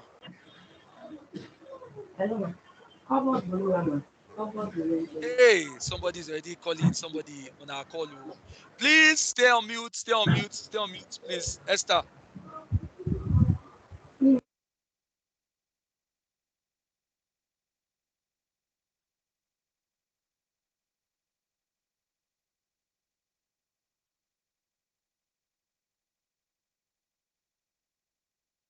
Jojo, are you speaking? Because I can't hear you. No, I'm not. I'm trying to. So I'm trying to write. So I'm trying to build on what that lady said.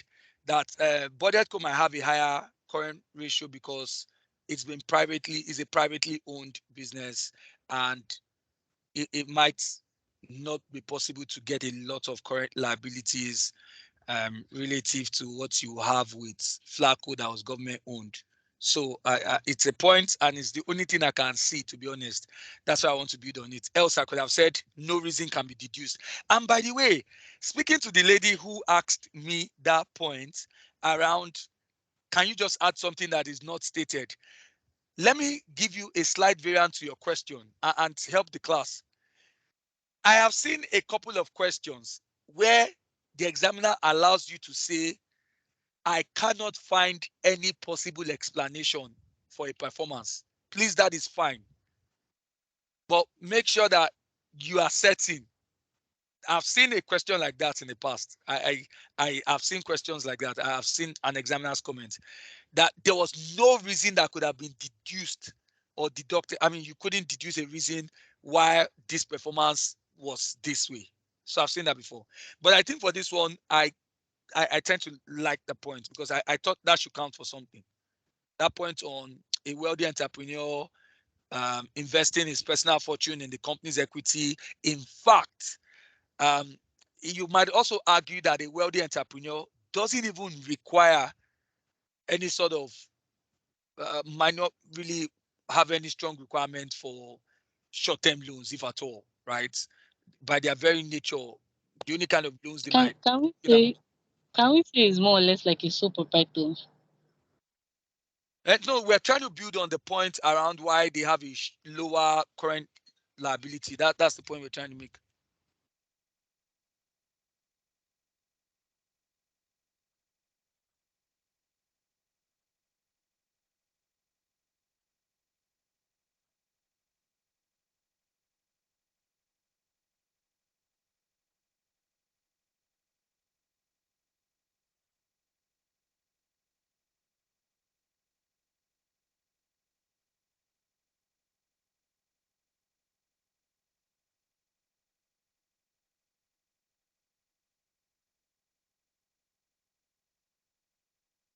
Yeah. Okay, let's do this one now, and we might anchor there. And once we are done with this, we might close there, because the other one on building block is very theoretic. So I can easily just share with you a response on that. Let us do this one, and we will anchor at that point. Okay, so I want to believe that somebody here has started doing the calculations, so that you just give it to me and you just continue with that, our style of calculate, comment, and discuss.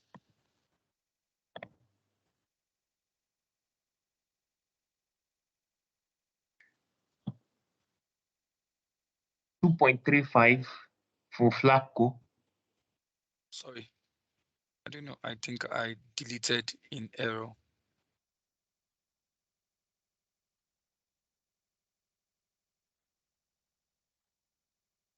Please let someone also be confirming those things.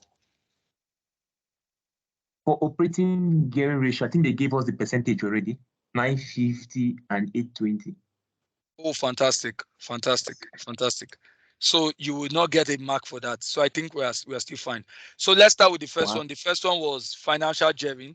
So you have to be clear, because I see people do financial gearing and they make assumptions for the examiner. We have to know what you are using. So I always like debt over, so you can do anything, just let the examiner know. Are we doing debt over equity or debt over debt plus equity? So I think let's just do debt over equity, right? So that we are consistent on one. So just let the, so I don't know the value you are giving to me for what were you looking at. So give me debt over equity. Before you go further, Jojo, I solved the question where I used debt over equity and I missed it. It was an OBJ. And what they used was debt all over equity plus debt. So is there any difference per se? Because I don't know why I missed using the other one instead of debt all over debt plus equity. Okay, so you missed that out in an OBJ. An MCQ, yes. I missed it in an MCQ. Yes, I came across that question as well. Okay. And I missed it. Okay, so it's I don't want to hold brief for anyone. Some people take that strict view to looking at gearing, and I'll explain the logic to you. Some people look at the financial risk as a function of how much of the total capital in the business is actually debt, right? And the way they look at it is that the total capital, because that's really what financial gearing means. How much of your total capital, right? Or just looking at the relationship between debt as a function of your overall capital in your business. Your capital can be both debt and equity. So someone might say, if I look at your total capital, how much of it is debt? What is the weighting of debt as a function of all the capital you have in your business? That is one way to look at it. Another way to look at it is some might say, okay, as I introduce debt into this business, what is then the possibility that fundamentally that the long-term capital or permanent, in fact, sometimes we call equity permanent capital, right? What is then what's the relationship between debt, or how much of the capital is permanent in nature? And so you might say, okay, if I have an equity of 50 million, if I introduce 20 million as debt, so that means I carry a risk that, okay, as part of the capital supporting this business, X amount, which is 20 over 50, represents the financial risk involved, because that portion will need to be repaid back at some point. It's all a function of how the organization views their capital. A stricter form which follows the real logic is to use debt over debt plus equity. And I like that particular style. But I do know that a lot of authors, a lot of finance experts have also done debt over equity. So I don't know what to say to you in terms of that particular question, but maybe we should assume that in a subsequent PM question, especially for MCQ, work with debt over debt plus equity. Maybe you can play safe that way. I really cannot hold brief So for the I marker thought and they write were going it to down. give us the one to use. Exactly. Sometimes they really specify which we should use. Okay, but we're not given in this question. And to be honest, if you wanted to show the two, you can show the two. I think if you wanted to show the two, you can show the two.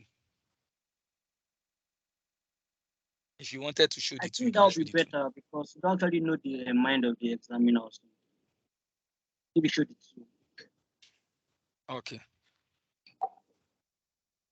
Hi, Jojo. So this numerator, the debt, is it long-term plus, that is current plus non-current liabilities? Yeah? No. It is non-current liabilities. It's non-current Okay, for the liability. That's numerator. yeah. We are looking at capital, financial risk to our financial capital. So actually, it's non-current liabilities. That's what we are using. Jojo, for this particular question, examiner Yeah, I like report what you says said. that Interesting. anyone can be used. What do you mean by anyone? Based on the examiner report, like we can use either debt over equity or debt over equity plus debt. Anyone is I fine. said that much. I agree with you. Yeah, no one will penalize you for, and it's good someone is looking at the examiner's report. That's good because I recommend people reading examiner's reports. So yes, that's fine. That's fine. To be honest, the two have been used over time, and I can understand the merits of the two. They are both fine. Those who fundamentally do debt over debt plus equity the viewpoint is that debt is part of your capital. Long-term debt is part of your capital. That's the logic. And that's why we use the same thing under capital employed. But let's do the two. Quickly. So give me, and please, it is non-current liabilities we are using here, please. So please give me NCL over equity. So exactly this over this. What do we have? We can express it in percentage or express it in decimal. What do we have? 1.10. What do we have for budget co? 0.51. All right. Now, this even makes sense again. Okay, so it's a very, very, so you can see it that the previously government-owned business utilizes a lot of debt in the business, right? So we can see it here showing up again, right? So they utilize a lot of debt in the business. All right. Let's do the other style just to make people happy as well too. Let's do debt over debt plus equity. So add up the two. Let's have that just so that we show the examiner that look, we are ready for you. So what are you going to have? 5078 over 4598 plus 5078. What are we going to have? 0.52. Right, and I hope you are correct. What are we going to have for budget co? 0.34. 0.34. Okay, still the same thing, that budget co has a lower gearing than Flacco. Which other ones were we looking at again? We're looking at let's look at interest cover. Who knows the formula for interest cover? Very important. You should know this. So it comes out a lot. Operating profit. What's the formula for expense? Profit before interest and tax divided by the finance cost. Finance cost. Right. Yeah, exactly. So operating profits, which you always call your PBIT, your operating profits by your finance cost. Sometimes it might be written as interest expense, right? And what do you have for Flacco?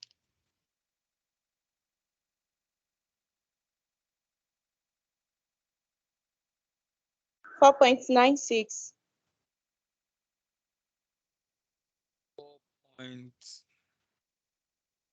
4.96. What do you have for budget co?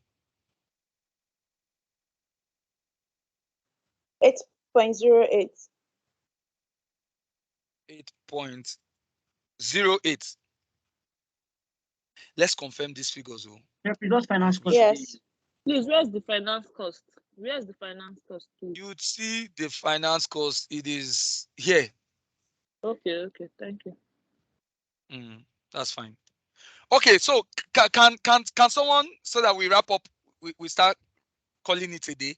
Can someone now help us with the analysis. We've done the calculation. So let's do commentary and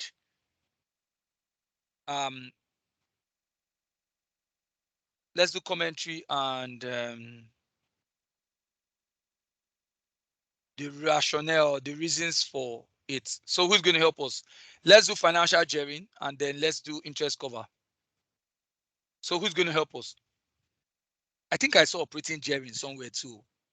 Yeah. They give operating gain. They gave us the answer. Yeah. Okay. So no need to do it. Okay. Okay. That's fine. So let's on comment. Comment.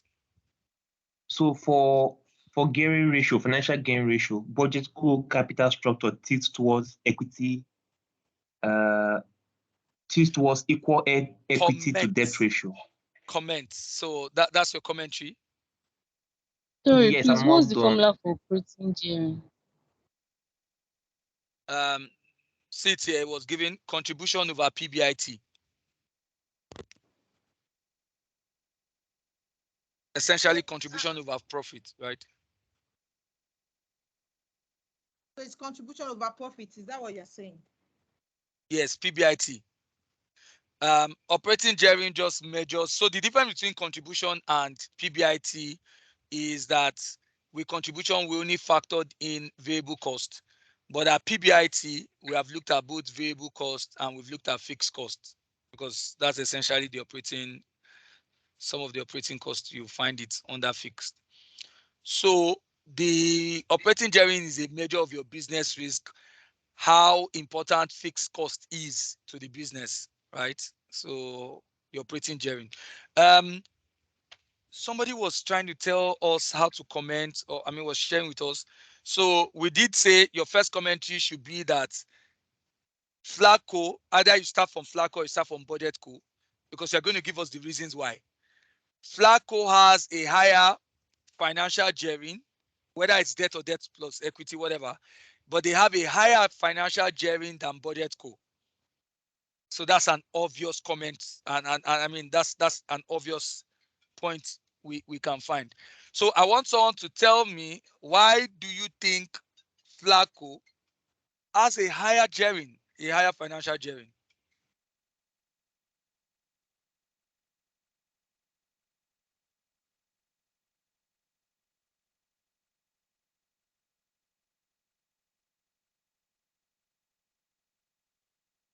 Because their non-current liability is higher than Project School. Yeah, in fact, it's about 5 times, right? If you look at it relatively, right? In relation to their equity here, right?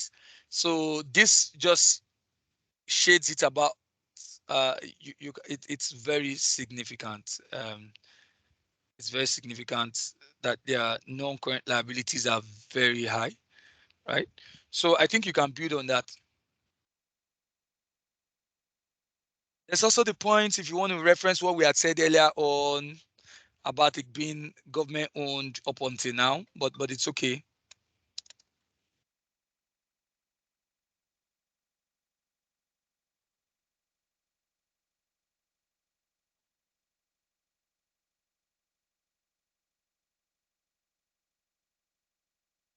In fact, for Budget Co, their debt isn't up to equity.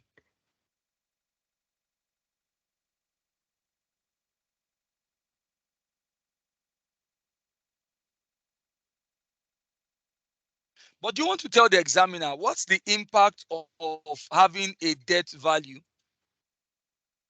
What's the impact of having a debt value that is higher than equity? What really does that mean? What's the practical implication for that? More like there is high risk and yeah, obviously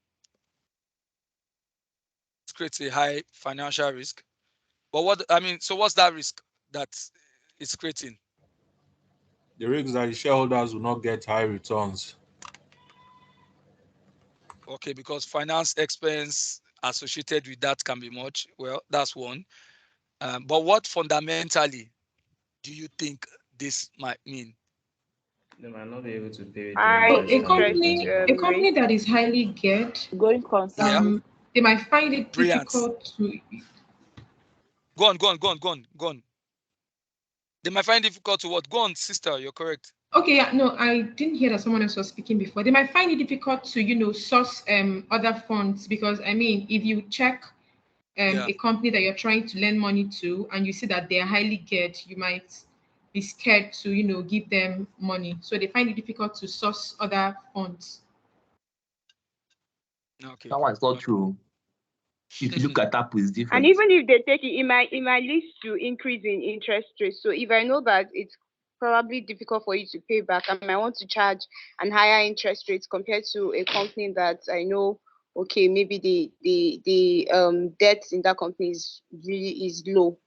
So if you have an increased debt already, I might want to increase the rates I'm giving you. Okay. Let's tie Jojo, something I think the in. going concern. There's a going concern. Yeah, that's true. Threatened. Yeah, it will be threatened. But I want to link this to what we said when we started. Flacco, the demand for their business is very sensitive to economic conditions. I don't know if we can tie that in on what that might mean for their going concern. So if essentially, right, the demand for their business is very sensitive to economic conditions, right, meaning that the economic, because many of them are on business trips and things like that. What, essentially with a high debt value, aside the fact that there are associated costs with it, but essentially there's a duty to repay those debt values, whether in the present or in the future, right? And there is a huge threat for Flacco, and that's where I was trying to link it to going concern, that should those debts begin to mature in terms of the repayments, and this sensitivity of their business to economic conditions, there's a big risk here we see that the organization might have some problems around repaying and also going concern. But in terms of the finance costs associated with those things, you can even see that Budget Co has a much better cover for that. So Flacco can do 5 times. Currently, the operating profit can pay 5 times of what their finance cost is, while Budget Co is already doing 8 times, right? So there is that risk around going concern. I thought that was a very important point to mention as well to the examiner.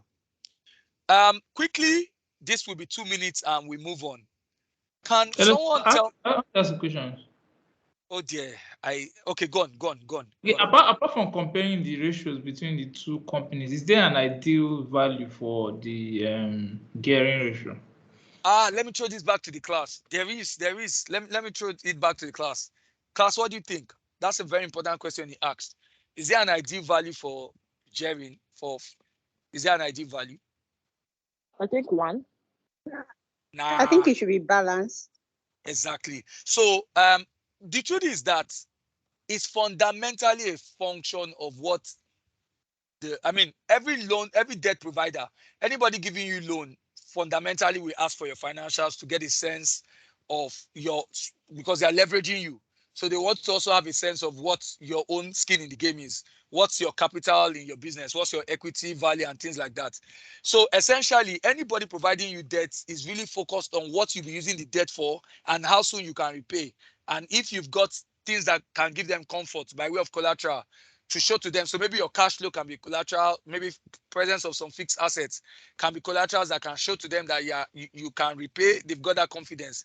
So I wouldn't say that you won't have situations where some businesses, so for example, people who do trading contracting, right? You might be a government contractor or a contractor for a multinational. You can be doing gearing levels as close to 90%, 100%, especially because if they provide you with those loans, maybe those loans are loans where you're using to fulfill a contract, where there's certainty that you're going to pay back the contract. So anybody providing you loan, first and foremost, is going to assess your capacity to pay back and be sure that whatever you be deploying that loan to or that debt to will be something where you can pay back the interest on the debt and you can refund them back their capital. So there'll be all those kind of credit analysis you do when a debt provider wants to provide a company with debt. But the point really is that it's always very good to be in a situation where you are not over leveraging the business, right? By, so I always like the idea around 50%. Even for this sort of organizations that I said you can have very high levels of gearing, there's still a risk. Anything can go wrong. To be honest, even part of credit analysis, I mean, I was a banker for a long time. Even after you've done your analysis that a customer can pay, it's a profitable business to invest in, etc. You also don't want to overburden a business by providing it with a lot of debt liabilities as well too, because there's also other aspects of the business. So even if there's a profitable business in the horizon, the business still also has operational things to manage. So you've got to be careful around those things. But so for me, I think when you begin to see gearing levels above 50, you've got to be very, very concerned. You've got to be very worried personally. Right? So that's fine. Let's speak about Fitzgerald and Moon's building block model. Who is happy to just tell us what you know about this? And we'll call this a day after this. So briefly explain the Fitzgerald and Moon's building block model and how they could be used to manage the performance of a service business. I'm going to add to all of you here that this is the ideal model for managing service or managing the performance of a service business. So who can tell me, briefly explain it, and then tell me how you can use it to manage a service-based business. So who's going to start? The time is 1:26. 1:30 we are done. I'm so sorry I stretched this. Who's going to tell me?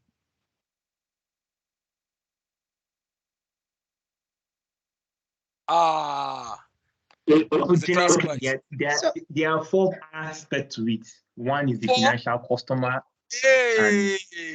No. There are six. There are six actually. I think the four is the other one. No, inside this class, you're saying the other one. At this level, two days to exam, you're saying the other one. There are three building blocks. Okay. By Fitzgerald and Moon. One is dimension. The other one is standard. And the third one is reward. Fantastic. The dimension measures performance. They are the performance areas. Those are the core performance areas. Yeah. Exactly. That an institution wants to achieve. Whereas the standards talks about ownership. That those who.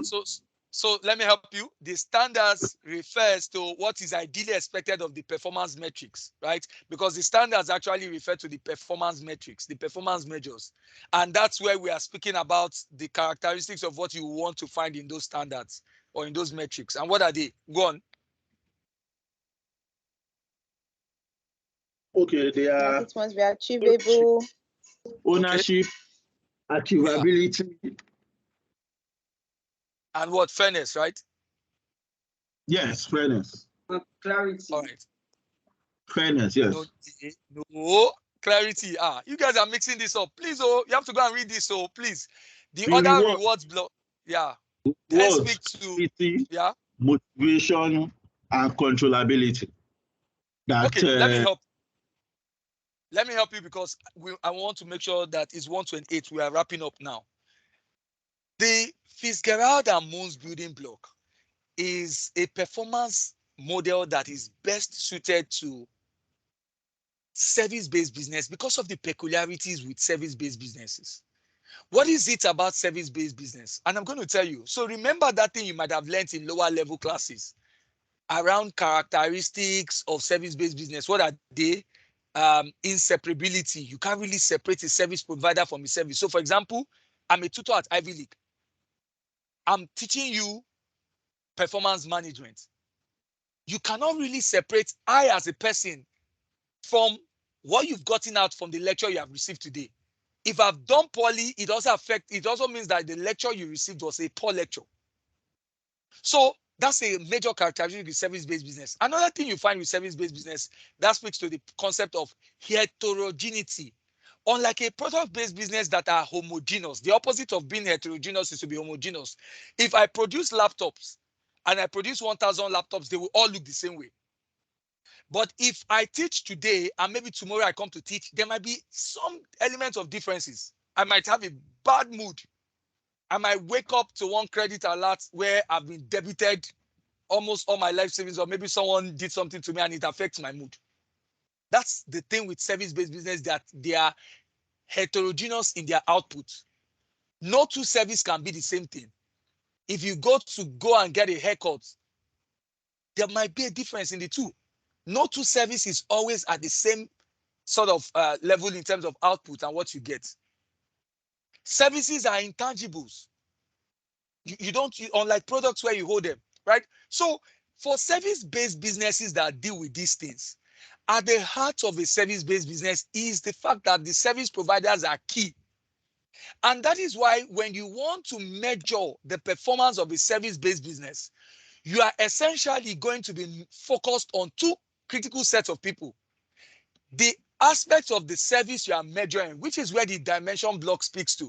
What are the aspects of those dimension block? You've got your financial performance. Some might call it profit. You've got the competitor performance. What again? You look at quality, you look at flexibility. Go on and list the remaining parts of the dimension block. Resource allocation, innovation. Brilliant. Resource utilization, innovation. Those are the core areas you want to assess a service-based business on. But the other two blocks it sits on really refers to the service provider. That's where you are looking at the measures you are going to use for assessing the service provider, because it's responsible for that service. And also that aspect of behavioral issues, that a service provider as well too, you've also got to think about his own remuneration in how you look at how he delivers on his performance. So that's why if you look at that block, the one on reward we say every reward that you are going to ascribe to a service provider, you've got to ensure that those rewards are clear. There should be clarity. The rewards should be motivating. And that you are only going to reward people on the things that they have control over. That's what the rewards block speaks to.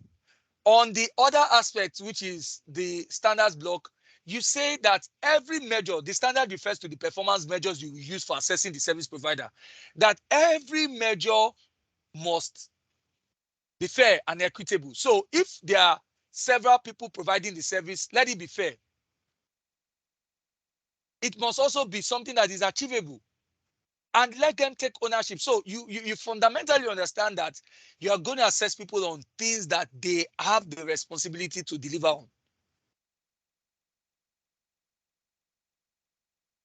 So it's called a building block because it is the service provider that is at the heart. That's the block that the dimension now builds on. So what am I going to do? I promise not to pass 1:30. I will drop a technical article on this, and then I would also share with you the answers to everything we've done on this particular question. I'm going to drop the answers on the WhatsApp group as well. So in terms of next steps, please, quite a lot of people have dropped off the call now. So we're at 37, we're like 42. So 5 people have dropped off. We will meet on Monday and we will look at balance scorecard on Monday and review the mock exams. Is that fine, class? Yes, please. Thank you. Yes. Please, it's going to be on Monday by 7 p.m. We'll look at balance scorecard, and then I'll also share with you the mock exam question so you can look at it again, so that we'll have a very interactive class on Monday. I apologize for taking your time. I apologize for taking your time. So for real, this time it will not be moved All right, because thank we you. fixed like 2 different extra classes that never held. So we just hope, because that mock review No, is this very is standard. I'm the one taking it actually, so I can promise you. So on Monday, 7 p.m. to 9 p.m. So please, it's been Thank a you pleasure very much. speaking. It's been a pleasure speaking to all of you. 7 p.m. 7 Monday, p.m. on 7 Monday. p.m. Monday, 7 p.m. So it's been a pleasure speaking to all of you. Have a great weekend, please. I'm so sorry I took your time. So can I get the link? Thank you, I joined the free class. I'm Yeah, not we'll share to attending. you. We'll share to everybody. We'll share to both free, both people who paid. Everybody will get it for free. Okay, for Monday class. In fact, it's the same link. It's the same link. Okay. It's this same link. Just click on this same link. Okay, thank you. All right. So see you all by 7 p.m. on Monday. Take care. Bye. Thank you. Bye-bye.